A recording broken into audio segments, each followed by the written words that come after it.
Good evening, everybody. My name is Vivek Banerjee. I will be taking today's session on financial services and capital market. And there are various intricacies in this paper. First of all, I will take the PPTs and try to summarize you what is about the paper, how you should prepare for the examination, and what should be your approach. And during the course of this session, anytime you can ask any query. So let us start this session.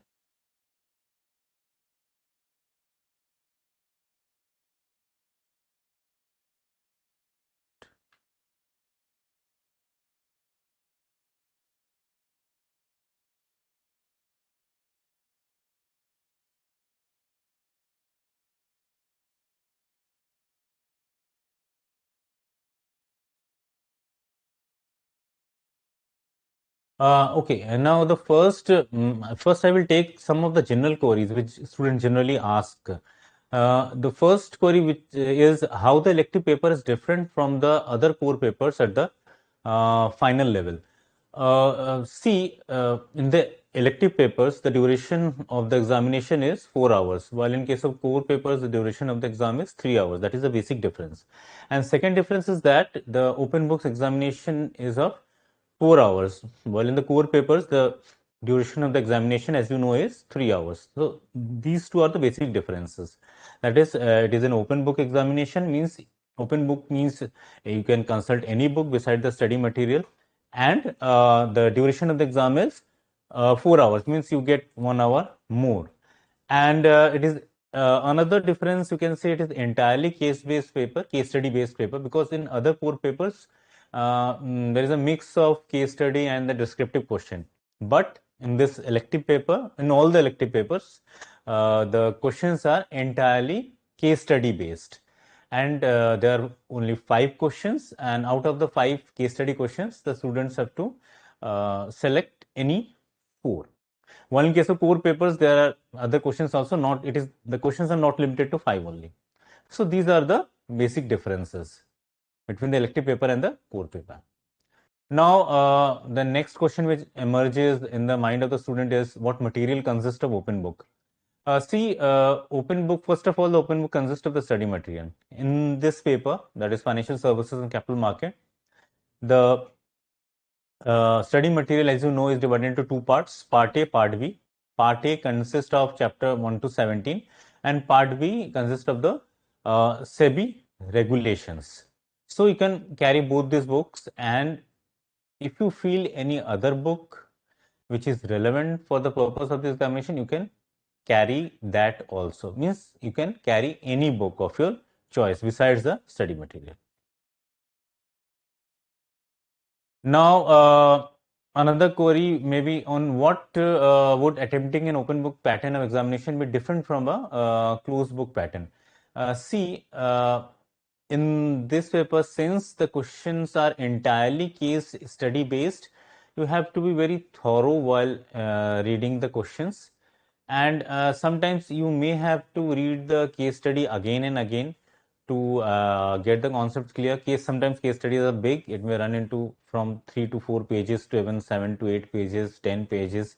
So you think you have to be patient while going through this case study. And another thing is that which is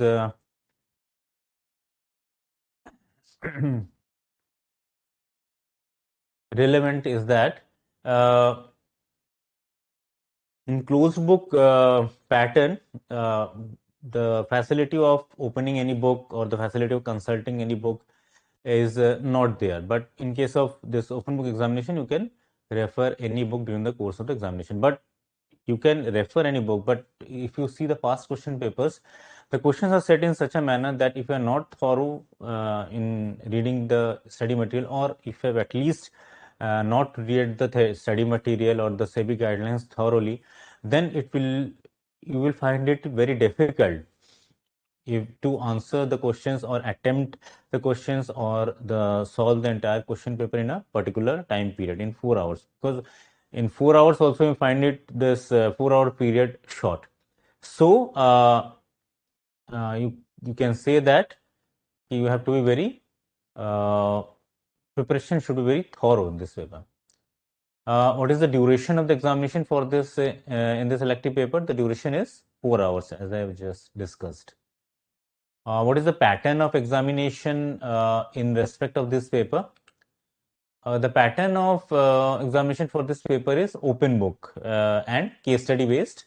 And second point is that there is no section wise weightage for this paper. What do you mean by section wise weightage? Section wise weightage means it is not necessary that a particular question should be asked from capital market only, or on every attempt a particular question should be asked from money market. This is not the case.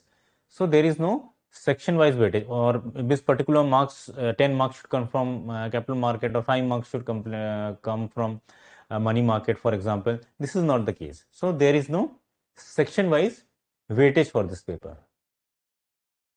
Another point is that each case study based question are of 25 marks and may include more than 2 topics covered in the syllabus followed by questions. So there are 5 questions. Each question comprises of 25 marks, and out of 5 you have to select 4. So 25 into 4, this is 100 marks paper. And another point which is there in this slide is that more than 2 topics covered in the syllabus followed by questions. So in majority of the case studies, or you can say almost all the case studies, you will find at least 2 topics covered in a particular question. For example, in a particular question, capital market or money market may be covered. In another question, you can say private equity and global financial market may be covered. In another question, you can say leasing, combination of leasing, factoring, and the derivatives may be covered. So the case study will be, you can say, asked in this way. It is not that the questions should be asked from a particular topic only. The paper will be of 100 marks, as I've just discussed, consisting of 5 case studies, out of which 4 are to be attempted by the students. Duration of the exam, 4 hours 15 minutes, means 15 minutes reading time will be given to you. After that, you are on your own and you have to complete the question paper in about 4 hours.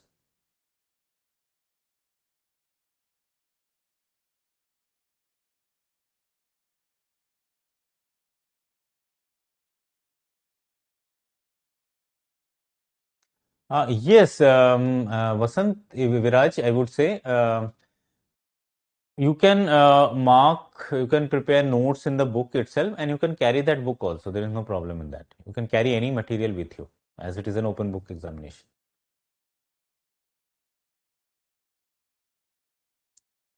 Now, the next question is, what is the assessment pattern?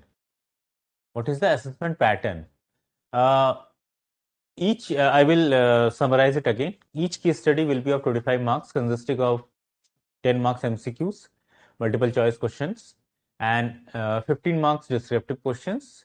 It means the weightage of the MCQs is MCQs are 40%, and the weightage of the descriptive questions are 60%. And as I've just mentioned, the students are free to carry any material besides the study material, any book or any other material or any notes which you have prepared during the course of your preparation, you may carry with it. And the case study based questions for 25 marks may also comprise of more than one independent or related case scenarios. I have just mentioned that one particular case study may consist of combination of primary market, secondary market, and money market, or combination of leasing, factoring, and you can say collateral debt obligations or derivatives. So the questions, the case study may be in most cases will be framed in this manner. What will be the pattern for descriptive questions? Students, there is no fixed pattern, and the descriptive questions may comprise of questions involving computation, application, analysis, evaluation, synthesis. So on this basis, it will be there.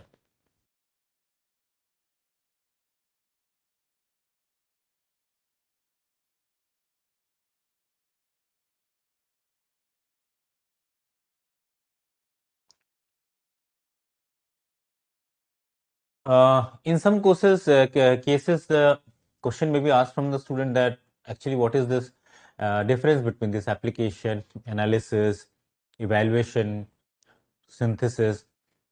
So I will just discuss it in short. That application means the application of whatever you have studied. For example, you have something studied such a book building. You have studied book building in the primary market chapter.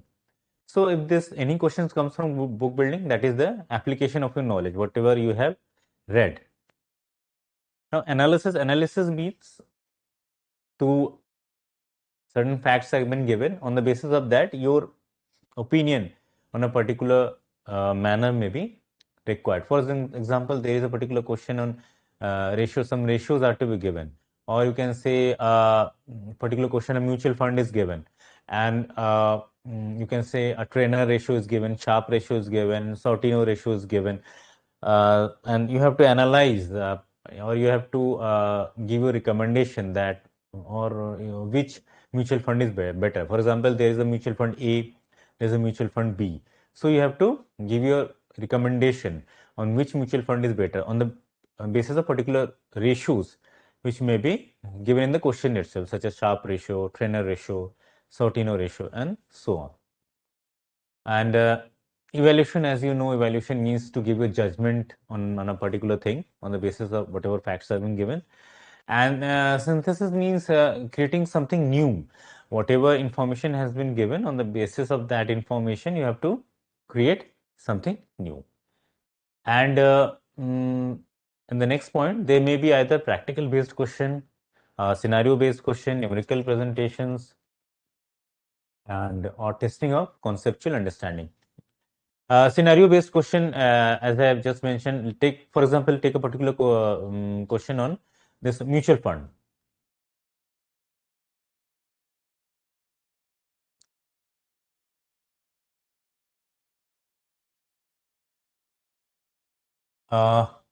In mutual fund, a particular scenario is given. For example, fund, information about a fund, and it is coming out with a NFO, new fund offer, and various facts have been given about its NFO. Okay. Now, on the basis of the NFO information and the facts of the mutual fund, you have to compute NAV. So this will come under the numerical questions. This, and on the basis of this, you may ask that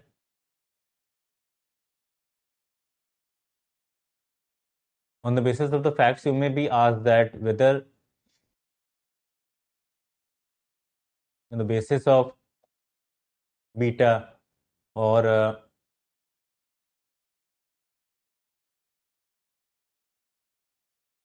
trainer ratio or Sharpe ratio,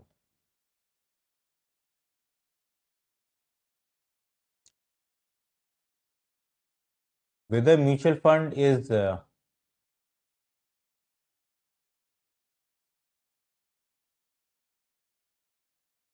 sustainable. So these type of questions may be asked. Some testing of conceptual understanding may also be there.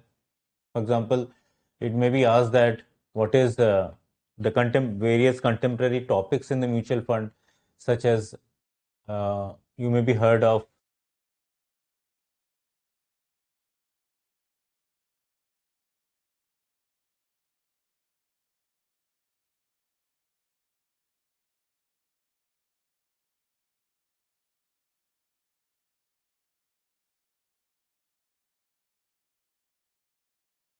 such as site pocketing,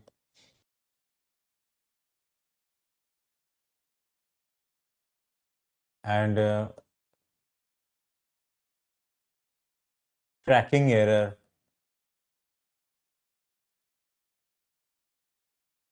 site pocketing, tracking error. So these are actually contemporary topics in mutual fund. So some students also ask that how to prepare for this paper. The first reply which I give that besides thoroughly going through the study material, that is part A and part B, read at least one financial newspaper. There are various financial newspapers, good financial newspapers such as Economic Times, Mint, Business Standard, Business Line. Pick any one of them which you find it suitable, or which your language suits you, and give at least minimum 1 hour daily, and you will find that you will get many contemporary topics in this field. And if you want to analyze further, you can, if you find that if any particular topic is new, you can type that topic in the, you can search this topic in the internet also. So this will give you some good grasp over that particular no, topic, and also increase your knowledge. And if you find it difficult in grasping any particular topic, or you want any elaboration on that particular topic, you can further write to us also. I will give you the email ID at the end of this presentation. You can write to us, and I will help you in actually getting hold of that particular topic. There is one query from Vedant. He's asking from last two attempts of financial services, the question papers have been quite difficult. How to study for such case studies so that difficult papers can be made easy to score? I have answered your queries, I think, just now. I will elaborate it further.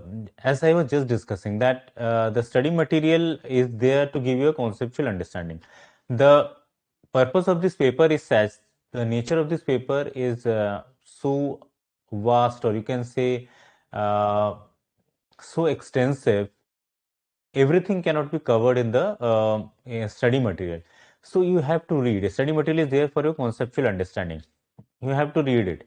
But as I've just said, that if and while reading the study material, you find it that you are not able to understand any particular topic. For example, tracking error.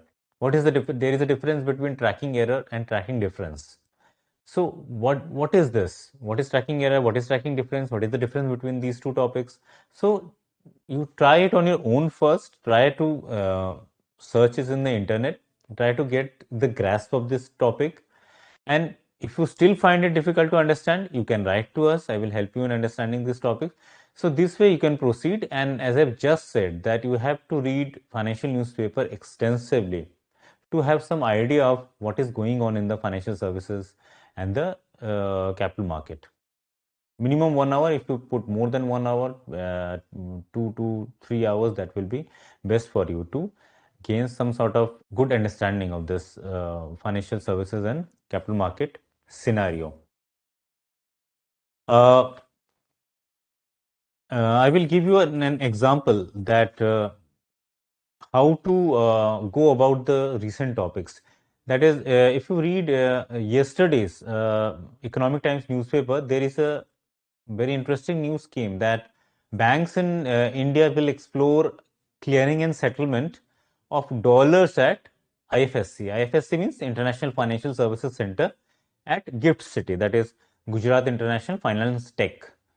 And earlier, the banks in USA, JP Morgan, the big banks used to do that. But as a pilot project, Indian banks will also start in the future to do this, means clearing and settlement of dollars.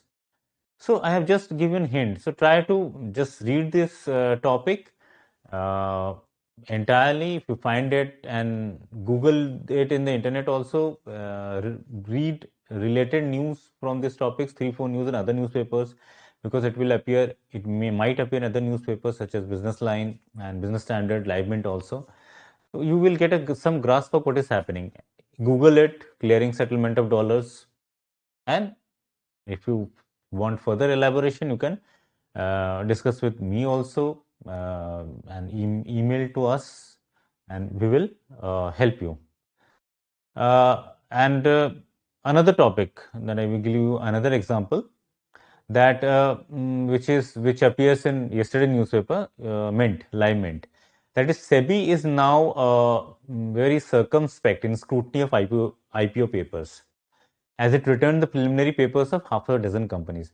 So what happens is that if any company wants to go through IPO, it has to prepare a draft prospectus and send it to the SEBI for its scrutiny, Security Exchange Board of India, which is our market regulator. Now, SEBI scrutinize those papers and give its go ahead that whether the company should go ahead with its IPO. But after this Paytm fiasco, because Paytm was much hyped IPO, but it was fell drastically. So now the SEBI is more circumspect. It is more wary. It is more, you can say, uh, alert and conscious. So now it scrutinizes very deeply, and for this purpose, many companies' IPO papers have been returned. So these are some of the latest news in the financial services and capital market field. So you can prepare by this way. In this manner, you will be able to answer difficult questions also.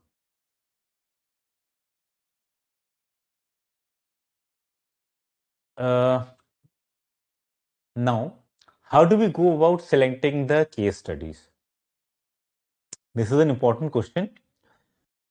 Students, I would recommend you to go through all the case studies first at one go, from case study 1 to case study 5, and select that case study which you find it most comfortable. For example, you were comfortable in the capital market, and let us suppose case study 4 relates to capital market, primary market, and secondary market. So you should attempt that question which you find it easy or which you find it most comfortable. Now you attempt case study 4, and for example, the case study 3 relates to derivatives, and you are very good in derivatives. So you will should attempt that case study 3 in regard to derivatives. So this way the actually case study based questions should be approached. How to proceed in this paper during the examination?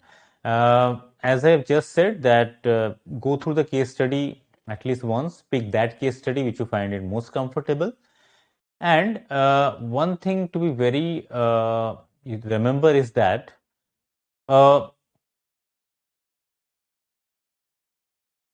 if you want to, if you have decided that you are uh, you start with case, you are starting with case study 4, for example, because you're comfortable with capital market or you're very comfortable with the money market. So you study or you read the case study 4, go through the questions. Now you have keeping in mind the question, go through the case study 4 again. So, and jot down the important points. So, in this way, you will correlate the answer with the question. So, this way, you will find it easier to answer the questions. Okay. Now, there are other points also which you may find it feasible. Read all 5 case studies once, get idea about the all, evaluate the coverage of topics in each study. Each case study, for example, you are picking case study 4, and case study 4 relates to capital market and money market, which you are most comfortable with. So, we will select that case study first. Okay. And then go through the questions and again read the case study so that you can correlate the questions with the case study and it will help you in answering the questions. Another question which comes to the mind of the student is that is it necessary to read the case study more than once? Yes, I would say that a case study should be read at least twice because the length of the case study, as you have seen in previous question papers, is running into many pages. So read it at least twice, read it once, go through the questions, read it again. And if you find that any particular topic you're not able to understand, read it thrice also or you another time also till you get a grasp of that particular topic or you understand that what the question is, what the topic is trying to say. What do we keep in mind while reading the case study? Reading the case study, I have already answered this question. It is related to it that while reading the case study, the first thing that should be kept in mind is that jotting down the important points. So, as I have said, that go through the case study once, then again go through the questions, then jotting down the important points. And if you find that yes, a particular answer comes to you while reading the MCQs, you can side by side solve the questions also. So I would say that to start with MCQs, preferably should start with the MCQs. It is not the hard and fast rule, but if you attempt the MCQs, it will give you a psychological advantage, as that at least 40% of the case study you have solved. So it is preferable to go through the, you can say, solve the MCQs first. Is reasoning required to be given in the answer to MCQs? The answer is no. You are not required to give any reasons while attempting the multiple choice questions. Is there any negative marking for wrong answers in case of MCQs? The answer is again no. There is no negative marking in case of multiple choice questions.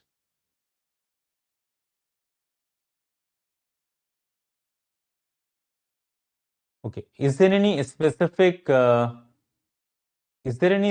pattern of questions other than MCQs which can be expected in a case study? Student, there is no specific pattern because it is not that key in your previous examination most of the questions have come from, many questions have come from derivatives. So in this attempt also many questions will come from derivative. That is not the case. Some questions may be asked from derivative, some questions may ask from other papers also, for example private equity. So it is not necessary that a particular 10 marks question should be asked from capital market only, or 10 marks question should be asked from money market, 5 marks question should be asked from global financial market. Is not the case. So there is no specific pattern. You have to be very thorough in your concept, whatever you are studying in this paper. Now come to the objectives of this paper. I will just explain this objective so that you may be able to correlate with the chapters which I will be discussing now. The objective of this paper is to gain knowledge of financial services rendered by intermediaries and banks, and their role and activities in the financial market in general and capital market in particular. So I will take this one by one so that you can understand the objective, and this will help you in understanding the you can say help you in understanding the topics also.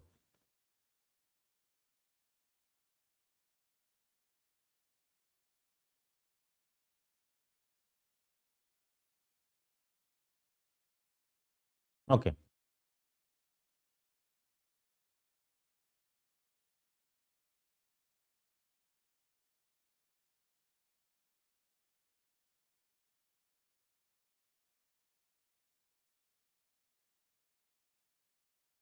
Now come to financial services.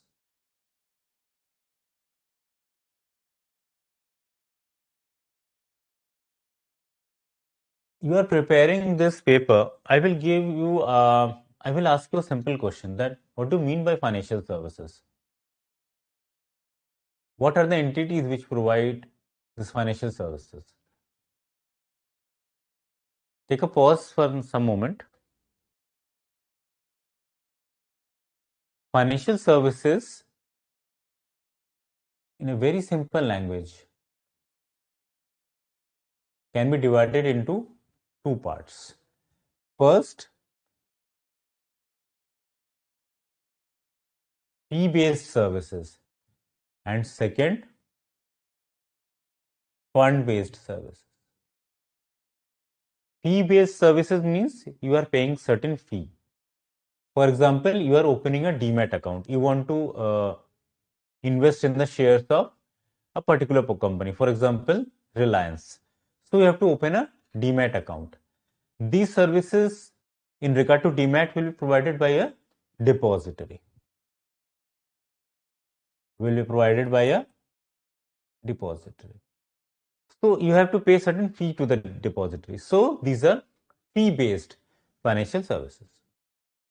Now, a company is coming out with a debenture issue or a bond issue. As you know, before issuing a debenture, before issuing bond, a company has to get its bond or debenture credit rated. Means the purpose is to assess the credit worthiness of the company. Debenture or you can say bond is type of a loan. The particular company is taking a loan, and whether it be able to return its loan or not. So the credit agency by this way judges credit worthiness, that whether it will be able to pay back its money. So these services for fee is provided by credit rating. This process is called credit rating, and the firm which provide these services are credit rating agencies. So whenever a company is coming out with a particular debenture issue or bond issue, it hire a credit rating agency. Credit rating agency will analyze the company's entire debenture and bond issue and give its rating, that whether the company is able to pay its money back quickly or not. So there are various criteria in giving these agencies, which are other intricacies, and for this you have to study the particular chapter on this credit rating. My purpose is to just give you a glimpse of what are the financial services, fee-based financial services.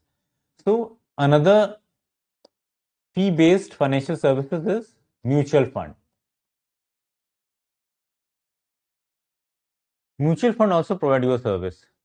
You have a good amount of money with you saved, for example, a certain amount of money, for example, 1 lakh. Your circumstance, don't want to invest in a fixed deposit because the return is low. You don't want to invest in a share also because you don't want to take risk. So you decide on a mid path that let us invest it in mutual funds. So these mutual funds charge certain fee from you. So what the mutual fund did is you do is actually collect some money from you. For example, it collects 1 lakh from you, it collects 1 lakh from your friend, it collects 5 lakh from another person, various person.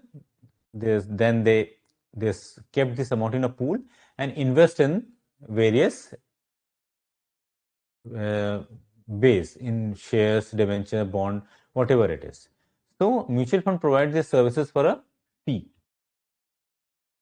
So these are fee-based services. Another fee-based services is, you can say, securitization.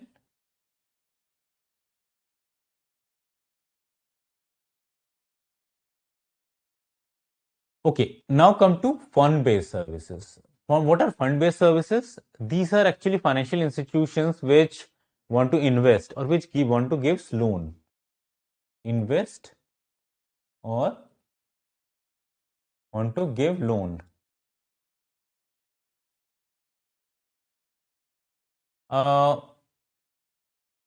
So these services basically, you can say leasing.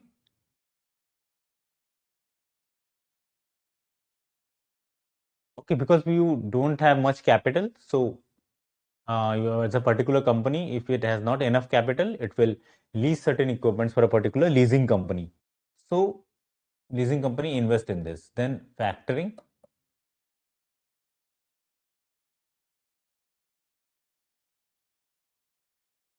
In simple concept, factoring means you have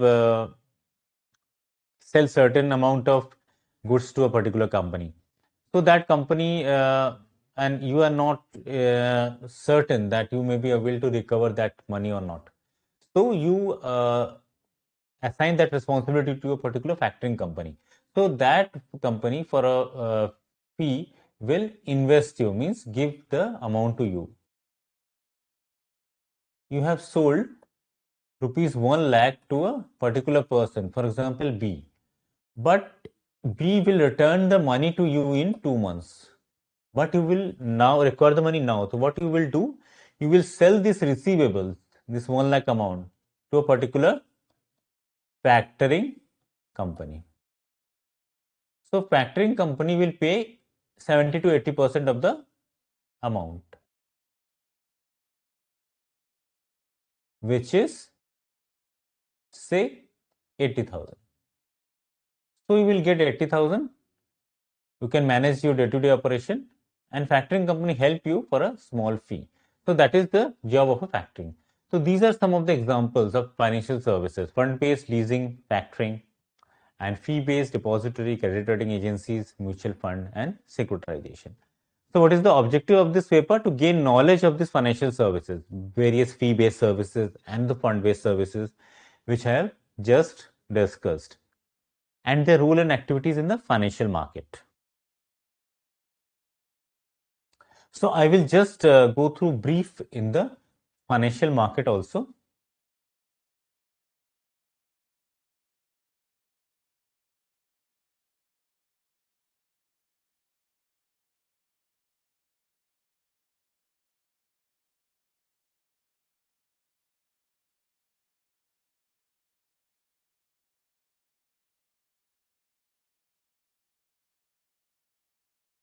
So let us come to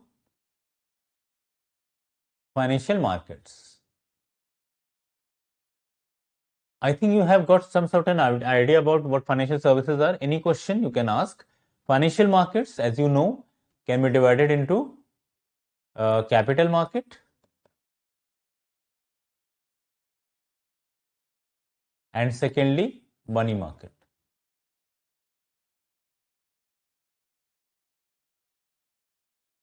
Capital market is for long term and this money market is for short term. Short term means still 1 year. Capital market can be further divided into primary market and secondary market. Primary market means a new market, means when the company is coming out with an initial public offer, wants to raise money from the public from the first time.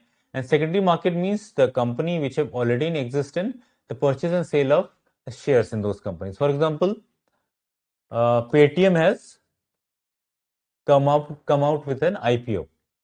So and it raised certain amounts of money from the public. Now its company is listed. So you can purchase if you have purchased the shares of those companies, you can sell it to another person. For example, A can sell it to B, to C, and so on. So these type of you can say transactions take place in the secondary market.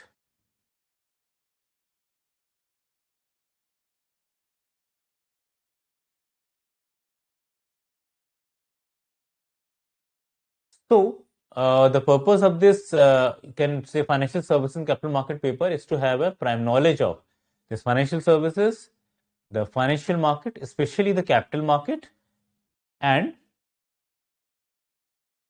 apply this knowledge in able to apply this knowledge in practical scenario. That is why where the case study comes to apply to test your knowledge, how you can apply those knowledge which you have gained while studying the study material, while going through the websites, browsing the internet, while going through the various financial newspapers, and how will be able to apply this in practical scenarios.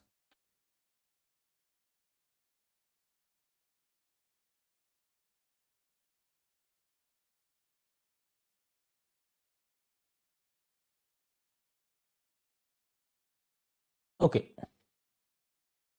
Now I will take you can say, topics one by one. First chapter, which is global financial markets.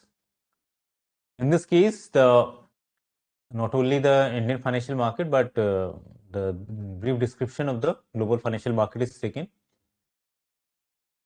Second chapter is impact of various policies of financial market, credit policy of RBI, Fed policy, inflation index.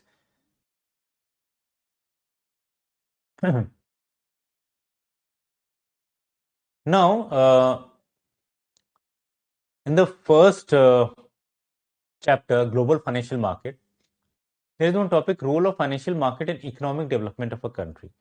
So anyone will be able to answer that. What is the role of financial market? Is there any role of financial market in economic development? How financial markets assist in economic development? See, whatever the people are earning, they save certain amounts of money, where they invest these amounts in fixed deposits, in the share markets, etc. Now, to help the investors in these things, the financial market come into the picture, because you want to invest in shares without the, you can say, emergence of a stock market. You cannot do that. Without the emergence of financial services provided by depository, you cannot do that. Without the existence of a broker, you cannot invest in the shares. So these financial services, these you can say provided by the various financial shareholders in the financial market, helps in the economic development of a country, because the money is always moving. Whatever amount you have invested in the shares of a company, the company will utilize those money in its further development. Now come to the impact of various policies of financial market, credit policy of RBI, Fed policy. I will give you a simple example that there is an inflation. So what does the impact of inflation on the stock market? A simple question, what is the impact of inflation on the stock market? Inflation means there is more money supply. Prices of most of the commodities are high. If the inflation is modest, it will help the company in earning profit, because the selling price will be more. So if the selling price is more, the company's profitability will be more. But very high inflation actually is not beneficial for the economy or for the country. Why this is so? Because if the prices are too high, then the customers will be reluctant to purchase those. So in order to enable the financial markets to operate smoothly, certain policies are there, which has generally executed by the our financial regulator, which is RBI. So RBI, credit policy of RBI, for example, inflation. As we have seen that what is the impact on inflation on the, you can say, stock market, in the financial market. Now inflation is too high, and the government wants to control it in order to have the stock market operate smoothly, in order to have the economic situation under control. So it will increase the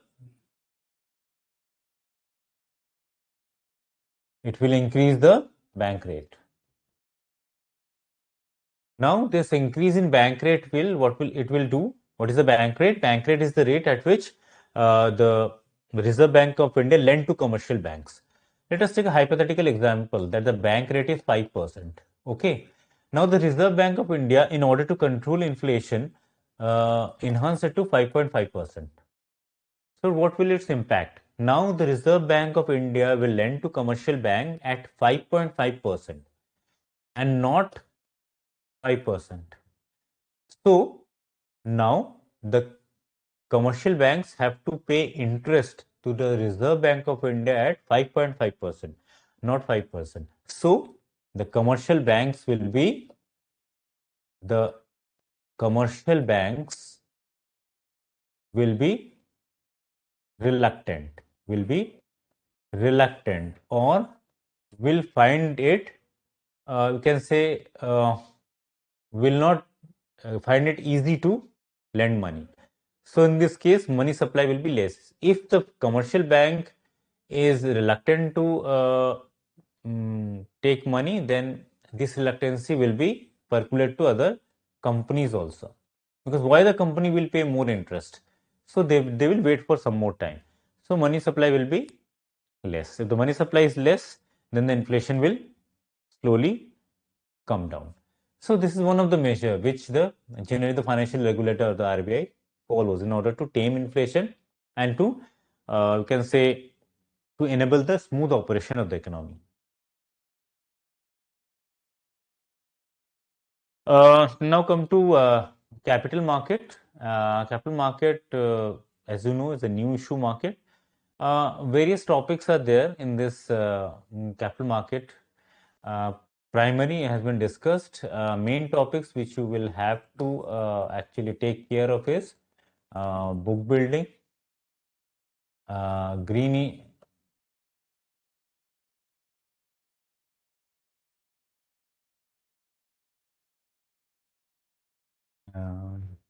Just wait for a second.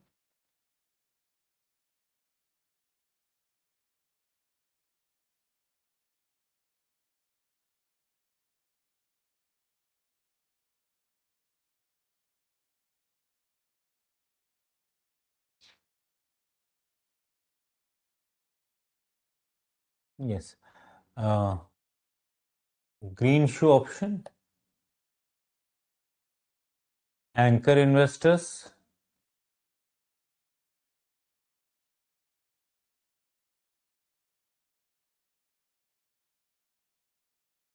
ASPA, application supported by blocked amount.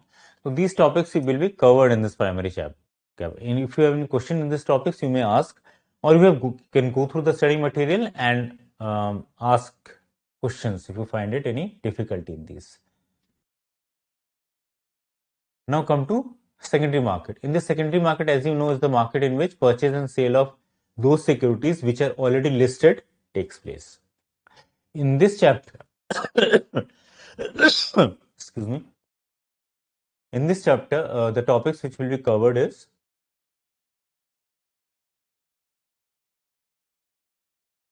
various risk management measures which are adopted in the secondary market, such as circuit breakers,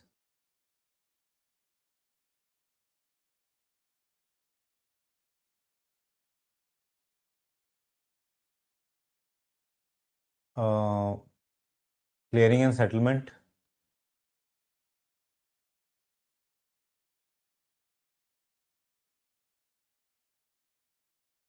these topics will be covered in the secondary market.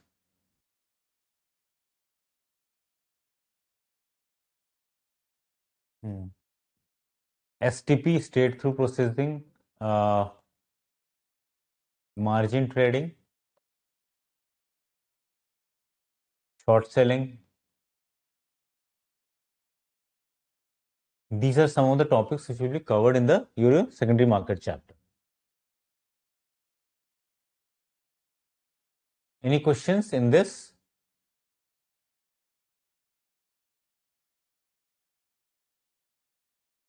Now come to money market. In this case, students, one thing which I want to discuss is that in the secondary market, in clearing and settlement, now the T+2 settlement have been shifted to T+1. As you know, the now in the stock market, the settlement period is T+1, means trading day plus 1 day. For example, if you trade in the shares of a particular company, or you purchase the shares of a particular company on, say, Monday, the shares will be transferred in your account on the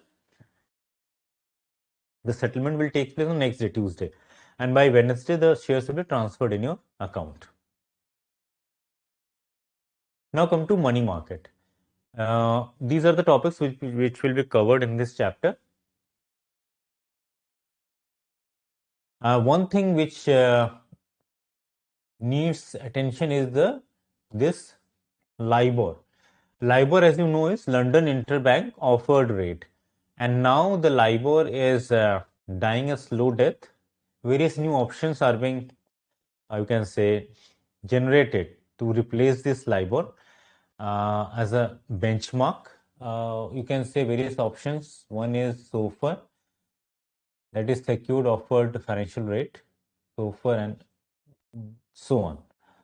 So now the LIBOR is set to replace by another benchmark rate. And next chapter is related to institutions and intermediaries. In this case, the financial services which I have mentioned, that depository services are provided by the depository. Various financial intermediaries are there. You can say brokers, stock brokers are there. No? Registrar and share transfer agent.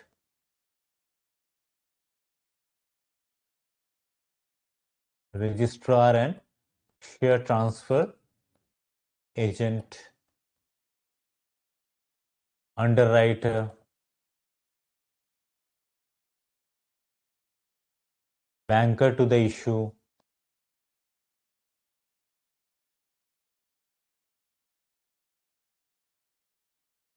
and so on. Institutional investor, foreign portfolio investor, custodians, clearing houses.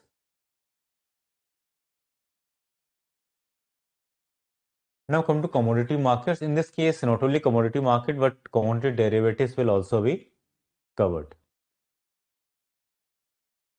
Next, chapter 8, that bank is a source of capital, including NBFCs. In this case, you will learn about the project financing, working capital management, reverse mortgage. In chapter 9, you will learn about the various intricacies of mutual fund. You can also get some practical problems while calculation of NAV and performance measures such as various ratios. You should be very, you can say, adept at, such are the main ratios which are used to actually judge the performance of a particular fund, that whether the particular fund is performing well or not. That is trainer ratio, Sharpe ratio,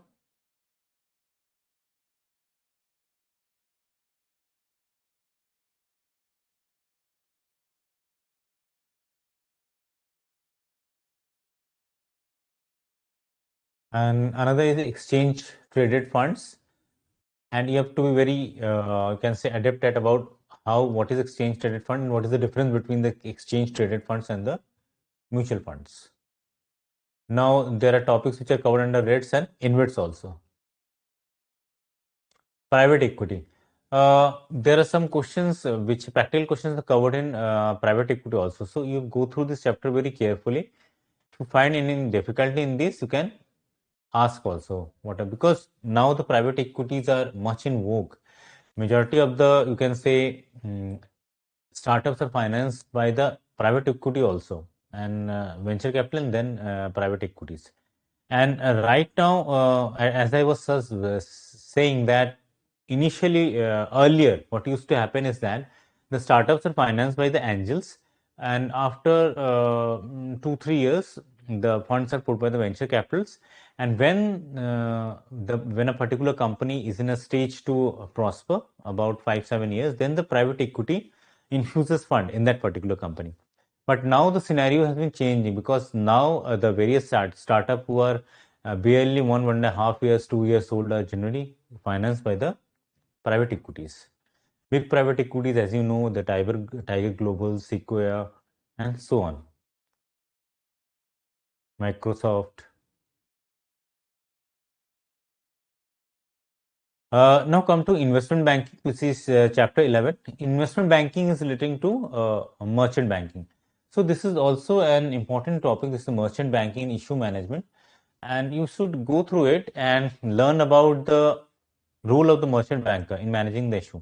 As you know, when the company is coming out with a public issue, it has to hire a lead manager or a merchant banker, and the task of the merchant banker is to actually manage the entire issue, and it has to appoint other, you can say, persons who will handle the issue. For example, the bankers to the issue. Who will be the bankers? Who will be the registrar and share transfer agent? Who will be the underwriters? Who will be the brokers? And so on. Credit rating, as I was just discussing during the beginning of my session, that the companies which are coming out with the bonds or coming out with the debentures require to get its companies credit rated. So they contact a credit rating agency which evaluates its credit worthiness. So the task of the credit rating is to evaluate the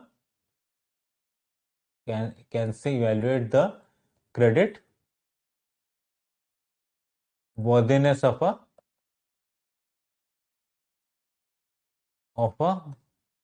company you can say debenture or a bond issue. Debenture or a bond issue. There are various methodologies also which you will find it while studying going through the study materials. Treasury operations. Treasury is another important chapter, and it is related to actually risk management. Go through this chapter. Risk management is actually covered in very small, very small portion, because there is a separate elective paper on risk management. So basically, in this chapter, the risk management, you can say the market, the basically the capital market, the risk management in relation to the markets are generally discussed in this particular chapter. Credit derivatives related to credit default swap, collateral, debt obligation, pricing of credit derivative instruments are all covered in this. Because as you know, because besides this credit derivatives, you have to be familiar with the derivative chapter also. So these are all very useful instruments in the hand of the credit default swap. Or if you go through this, if you find any difficulty in understanding these topics, you can always mail to us. But these are actually very useful tools in the hands of the companies which have taken credit. Leasing have been covered in detail in this chapter, and in many cases, practical problems from leasing comes. So be prepared for it. Go through the chapter and solve as many practical problems as possible from this chapter. In the same way, factoring, go through this chapter. Excuse me. Go through this chapter very carefully.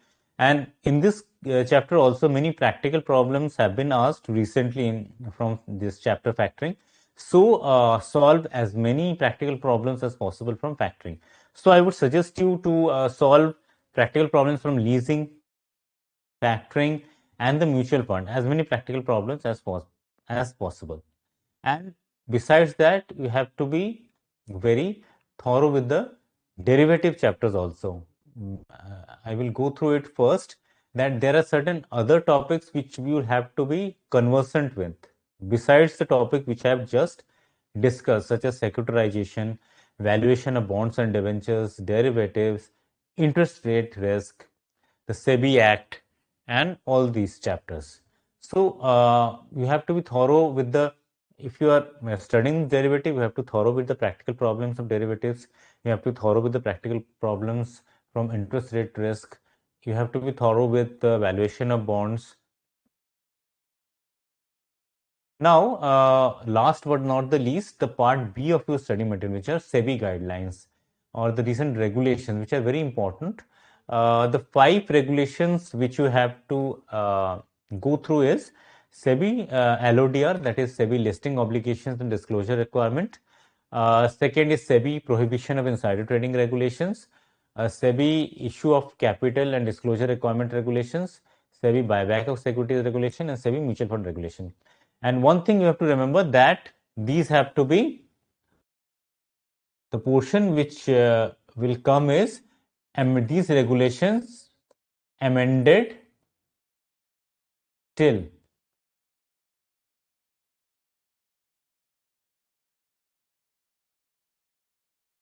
30th June 2022. So students, please remember, all these 5 regulations amended up to 30th June 2022 will be asked.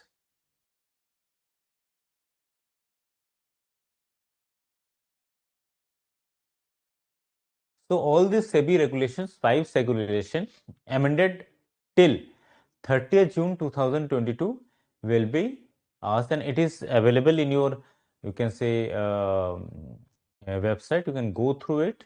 You can keep the copy of these SEBI regulation with you. There is one request to you, that go through the SEBI regulation at least once.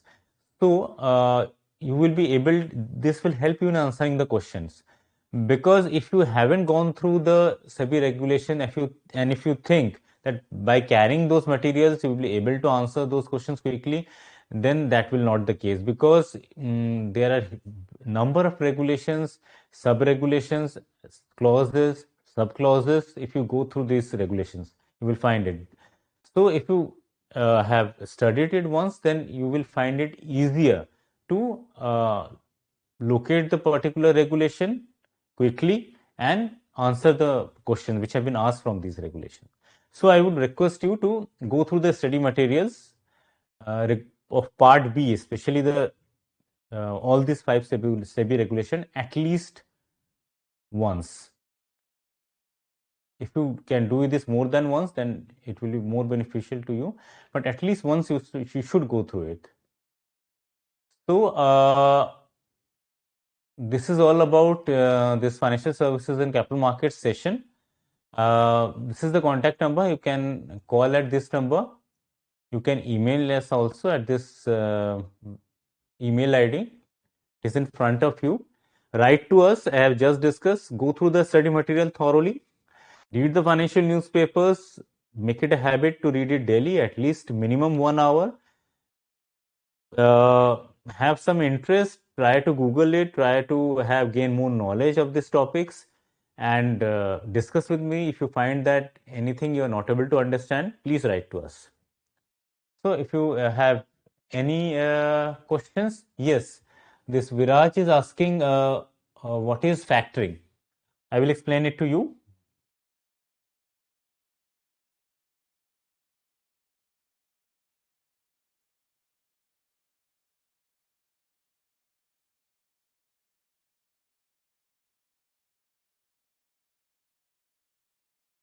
See, Viraj, uh,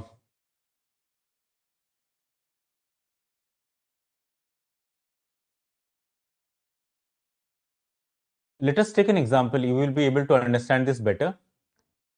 You have sold goods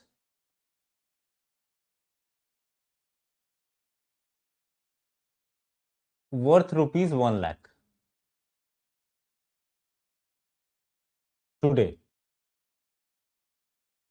to a particular person naming B. You are a seller, B is a purchaser. But B said that he will pay the money after 2 months. But you require the money now. Why? Because you have to run the operation. You have to purchase the raw materials for further production of goods or further sale of goods. You have to pay your staff. You have to pay the rent. So where will that money come from? Because you will get the rupees 1 lakh after 2 months. So one of the facilities to overcome this situation, one of the, can say, benefit to overcome from this situation is to contact a factoring firm. So what the factor will do, factor will purchase the receivables. Factor will purchase the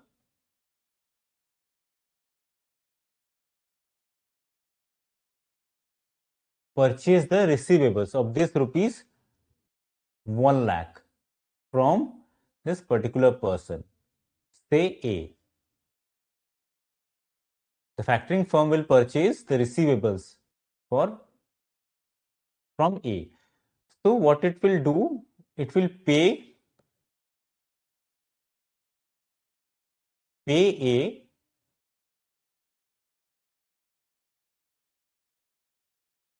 about 70 to 80% of the amount, say rupees 80,000. Say rupees 80,000.